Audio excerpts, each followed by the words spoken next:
देखो बच्चों, नवोदय विद्यालय प्रवेश परीक्षा में सबसे आसान प्रश्न जो होते हैं उनके बारे में चर्चा करेंगे। ये प्रश्न होते हैं अपठित अनुच्छेद पर आधारित प्रश्न। इस तरह के 20 प्रश्न आते हैं और 25 अंक मिलते हैं। ठीक है, 4 अनुच्छेद आते हैं, हर अनुच्छेद में 5 प्रश्न होते हैं। तो आओ देखते हैं कि किस तरह के प्रश्न आते हैं। यहाँ आप देख रहे हैं लिखा है एक गांव में एक लड़का रहता था। पहले आप इसको अच्छी तरह से पढ़ लीजिएगा, ठीक है। परीक्षा में एक गांव में एक लड़का रहता था, उसके घर के पास एक पेड़ था, उस पर एक बंदर रहता था। वह बहुत नटखट था, फिर भी उसकी माँ उसे बुलाती थी और उसे खाने के लिए केले और मिठाइयाँ देती थी। एक बार वह लड़का माँ के साथ मेला देखने गया। वे लोग घर में ताला लगाकर सुबह ही चले गए। शाम को लौटने पर उसने एक विचित्र बात देखी। वह बंदर उस दिन पेड़ छोड़कर कहीं नहीं गया। वृक्ष की सबसे ऊंची डाल पर बैठा बैठा वह सारा दिन उसके घर की रखवाली करता रहा। उसकी माँ ने उस दिन उसको बहुत सारी चीजें खाने को दी। तो बेटा ऐसा है ना कि इस तरह का जो एक लिखा होगा 6-7 लाइनों का आपके पास एक अनुच्छेद होगा और इस अनुच्छेद के आधार पर आपको 5 प्रश्न नीचे दिए जाएंगे जिनके उत्तर इसी अनुच्छेद में छिपे होंगे। देखो जैसे यहाँ पर ये पहला प्रश्न है, पेड़ पर कौन रहता था। आपने पढ़ ही लिया, पेड़ कहाँ लिखा, देखो इसमें कहीं पेड़ लिखा है, ये देखो पेड़ लिखा है। अब पेड़ पर कौन रहता था, देखो सबसे पहले आपको पेड़ पकड़ना है। पेड़ लिखा है ना, मुख्य क्या है, पेड़। पेड़ पर कौन रहता था, देखो उस पर एक बंदर रहता था। तो इस प्रश्न का उत्तर इसी में छिपा है। तो पेड़ पर कौन रहता था, पेड़ पर बंदर रहता था, यानी कि दूसरा विकल्प आपका सही है। इसके बाद देखते हैं कैसा प्रश्न आएगा। दूसरा प्रश्न देखते हैं, ये देखिए, लड़के की माँ उसको क्या खाने को देती थी। अब देखो कहीं माँ लिखा है, ये देखो माँ, माँ उसे बुलाती थी और उसे खाने, देखो माँ और खाना, यहाँ माँ लिखा है यहाँ खाने, तो यहाँ माँ लिखा है यहाँ पर खाने लिखा। अब इसी जगह देखो कहीं उत्तर होगा, खाने के लिए केले और मिठाइयाँ देती थीं। तो यहाँ पर क्या लिखा, केले और मिठाइयाँ। चौथा उत्तर सही है, चौथा विकल्प इसका सही है। इसी तरह अगला प्रश्न देखो, ये देखो, लड़के के घर की देखभाल किसने की। देखो लड़के की घर की देखभाल किसने की, बंदर ने की, है ना। बंदर लिखा, उस दिन पेड़ छोड़कर कहीं नहीं गया। वृक्ष की सबसे ऊंची डाल पर बैठा बैठा वह सारा दिन उसके घर की रखवाली करता रहा। तो इसका मतलब इसका उत्तर क्या होगा, एक, पहला उत्तर होगा इसका। इसी तरह अगला प्रश्न देखो, मेले से लौटने पर लड़के की मां ने बंदर को क्या दिया। आखिरी प्रश्न है तो आखिरी लाइन कहीं होगा, है ना, आखिरी लाइन में ही इसका उत्तर है। तो क्या दिया, उसकी मां ने उस दिन उसको बहुत सारी चीजें खाने को दी। तो इसका उत्तर क्या होगा, बहुत सारी चीजें, अर्थात तीसरा उत्तर इसका सही होगा विकल्प। ठीक है।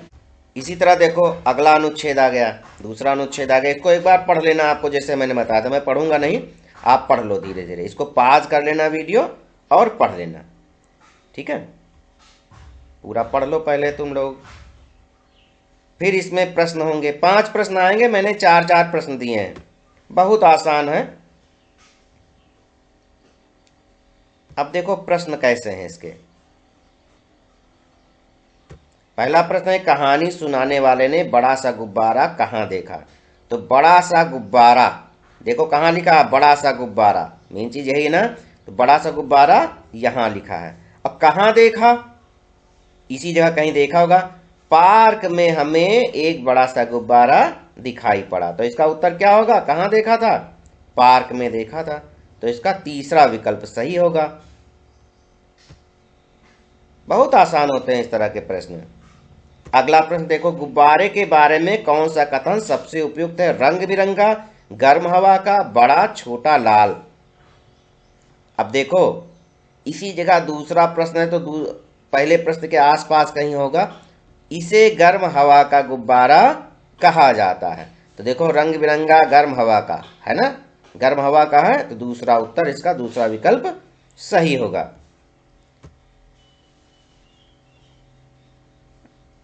अगला प्रश्न देखो, बहन गर्म हवा के गुब्बारे में क्यों नहीं बैठ सकी? गुब्बारा बहुत छोटा था, वह बहुत छोटी थी, गर्म हवा के गुब्बारे में भीड़ थी, उसे छोटा लाल गुब्बारा पसंद था। तो देखो इसमें, देखो ध्यान से, क्यों नहीं बैठ सकी? मेरी बहन गुब्बारे की सवारी करना चाहती थी, उस बड़े गुब्बारे की सवारी के लिए वह बहुत छोटी थी, है ना? तो इसमें क्या होगा? वह बहुत छोटी थी, दूसरा विकल्प इसका सही होगा। बेटा, इन प्रश्नों के उत्तर इसी अनुच्छेद में छिपे हैं, इसलिए बहुत आसान है। अगला प्रश्न देखो, पिता ने लड़की के लिए एक छोटा लाल गुब्बारा क्यों खरीदा? इसी लाइन में देखो, क्यों खरीदा? वह रो रही थी, वह गर्म हवा के गुब्बारे की सवारी नहीं कर सकी, लाल गुब्बारे को देखकर वह रोमांचित हो गई, सबसे सस्ता गुब्बारा यही मिला था। अच्छा, अब मैं इसका उत्तर नहीं बताऊंगा, तुम लोग खुद उत्तर ढूंढो, क्या उत्तर होगा, ढूंढो। इसी तरह अगला प्रश्न है, पढ़ो, तानसेन को भारत का महानतम संगीतकार कहा जाता है। इसको पाज करके इसको पढ़ लेना, फिर इसके नीचे प्रश्न लिखे होंगे, इन्हीं प्रश्नों का उत्तर आपको इससे ढूंढकर लिखना है। पढ़ लिया होगा आप लोगों ने, रोक लेना वीडियो रोक कर देख लेना। देखो पहला प्रश्न है, महानतम शब्द का क्या अर्थ है? तानसेन से अच्छा कोई नहीं है, अन्य लोग हैं जो तानसेन से अच्छे हैं, तानसेन सबसे अच्छों में है, तानसेन महान मानव है। महानतम का क्या अर्थ होता है? जो सबसे महान हो, जिससे अच्छा कोई ना हो। तो इसमें उत्तर क्या होगा, खुद बताओ तुम लोग, अब मैं इसका उत्तर नहीं बताऊंगा, ठीक है? उत्तर देखो, इन बॉक्स में लिखो। दूसरा प्रश्न देखो, बहुत लगाव का क्या आशय है? बहुत ज्ञान, बहुत सृजन, बहुत प्यार, बहुत सम्मान। अपना दिमाग थोड़ा सा लगाओ, तुम लोग तो बहुत अच्छे बच्चे हो ना, बहुत आसानी से तुम लोग बता सकते हो बहुत लगाव का क्या आशय होगा। बहुत ज्ञान, बहुत सृजन, बहुत प्यार, बहुत सम्मान। खुद खोजो और मुझको बताओ इन बॉक्स में, ठीक है? कमेंट बॉक्स में लिखकर बताओ। अगला प्रश्न, तानसेन के संगीत को श्रेष्ठ कहा जाता है क्योंकि वह अनेक रागों को गा सकता था, वह महान मनोविनोद करने वाला था, उस जैसा शास्त्रीय संगीत कोई नहीं बजा सकता था, वह अपने संगीत से चमत्कार कर सकता था। क्या उत्तर होगा? देखो इसमें जरा सा, अभी आपको पता चल जाएगा क्या उत्तर इसका आया होगा। ऊपर ढूंढो, इसमें से खोजो इसमें से। वीडियो रोक लो, वीडियो पॉज कर लो और देख लेना, ठीक? अगला प्रश्न है, किस राग को गाने से तानसेन दिए जला सकता था? मियाँ की तोड़ी, दीपक राग, मेघ मल्हार, अग्नि राग। इसमें खोजो, कहीं लिखा है दिए जलाने वाला कौन सा राग है? देखो, दीपक राग से दिए जलाता था, मेघ मल्हार से पानी बरसाता था। तो इस तरह तुम लोग खोज सकते हो। इसी तरह अगला अनुच्छेद, श्रीमती सेन को आभूषणों का बड़ा शौक था, उनके जन्मदिन के अवसर पर श्री सेन ने उन्हें सोने और हीरों का सुंदर हार खरीद कर दिया। श्रीमती सेन ने उस हार को थोड़ी देर पहना और उसके बाद उतार दिया। उन्होंने उसे अपने कमरे की मेज पर रख दिया। इसके बाद वे स्नानागार नहाने चली गईं। एक बूढ़ा बंदर उनके घर के पास वाले पेड़ पर चढ़ा और बालकनी से कूद गया। एक खुली खिड़की से वह कमरे के अंदर घुस गया। बंदर को वहां हार मिल गया और उसने उसे अपनी गर्दन पर लपेट लिया। उसके बाद बंदर ने साइड टेबल पर रखे हुए चॉकलेट और फल खाए। जब श्रीमती सेन स्नानागार से लौटी तो उन्हें अपना हार नहीं मिला। वे जोर से चिल्ला पड़ी। ठीक है, अब इसके प्रश्न कैसे होंगे? देखो, पहला प्रश्न है, श्रीमती सेन ने अपने जन्मदिन के अवसर पर क्या पहना था? सोने और हीरो का हार, सुंदर ड्रेस, हीरे की अंगूठी, सोने की चूड़ियां। ऊपर पढ़ो, कौन सा हार था? कहीं हार लिखा है? ये देखो, हार यहां लिखा है। सुंदर हार किसका बना है? सोने और हीरो का। तो इसका उत्तर क्या होगा? यहां पर सोने और हीरो का पहला विकल्प है। इसी तरह दूसरा प्रश्न देखो, श्रीमती सेन ने हार कहां रखा था?